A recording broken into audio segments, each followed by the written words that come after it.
শ্রীশ্রীমা সেবক চতুষ্টয়ের দৃষ্টিতে স্বামী শারদানন্দ। শতরূপে সারদা বই থেকে পাঠ। পরবর্তী অংশ।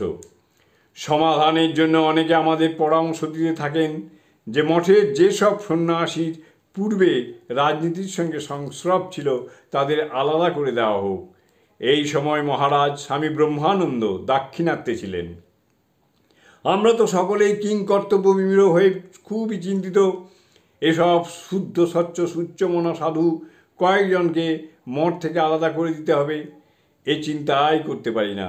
তখন শ্রী মায়ের কাছে ধীরে ধীরে সমস্ত নিবেদন করলাম। শ্রী মা ধীরভাবে সব শুনে সুমিষ্টভাবে দৃঢ়তার সঙ্গে উত্তর দিলেন, ওমা, এইসব কি কথা? ঠাকুর সত্যস্বরূপ।